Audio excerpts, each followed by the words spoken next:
ನಮಸ್ಕಾರ, ನೀವು ನೋಡ್ತಾ ಇದ್ದೀರಾ ನ್ಯೂಸ್ ಫಸ್ಟ್ ಲೈವ್. ನಾನು ಸಬಾ ಹಕೀಂ. ಪ್ರಮುಖ ಸುದ್ದಿಗಳನ್ನ ನೋಡೋಣ. ಮೊದಲಿಗೆ ಹೆಡ್ಲೈನ್ಸ್.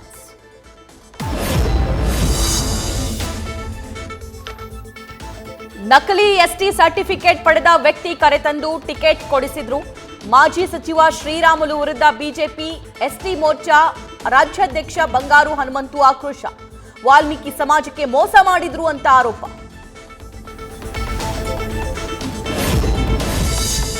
ಆಡಳಿತ ವಿಪಕ್ಷಗಳ ಸದನ ಕದನಕ್ಕೆ ತಯಾರಿ. ಇವತ್ತಿಂದ ಜೂನ್ 26ರವರೆಗೆ ವಿಧಾನಸಭೆ ಮುಂಗಾರು ಅಧಿವೇಶನ. ಮೂಡಾ ವಾಲ್ಮೀಕಿ ಹಗರಣಗಳೇ ಬಿಜೆಪಿ ಜೆಡಿಎಸ್ ಅಸ್ತ್ರ.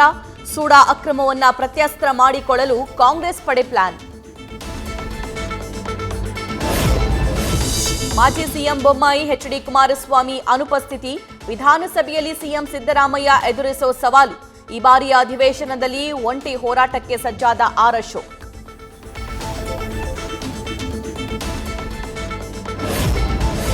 ಬಿ ನಾಗೇಂದ್ರ ಆದಾಯ ಮೂಲಗಳು ಏನೇನು? ಎಲೆಕ್ಷನ್ ವೇಳೆ ಸಲ್ಲಿಸಿದ್ದ ಆಸ್ತಿ ಪತ್ರದ ಅಫಿಡವಿಟ್, ದಾಳಿ ವೇಳೆ ಸಿಕ್ಕ ಆಸ್ತಿ ಪತ್ರಗಳ ತಾಳೆ.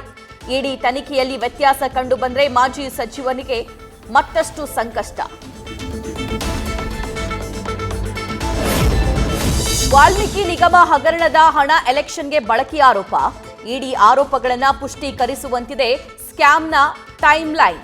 2023ರ ಡಿಸೆಂಬರ್ನಿಂದ ಮೇ 7ರವರೆಗೆ ಏನೆಲ್ಲ ಆಯಿತು ಅಂತ ಮಾಹಿತಿ ಕಲೆ ಹಾಕ್ತಿರೋ ಇಡಿ.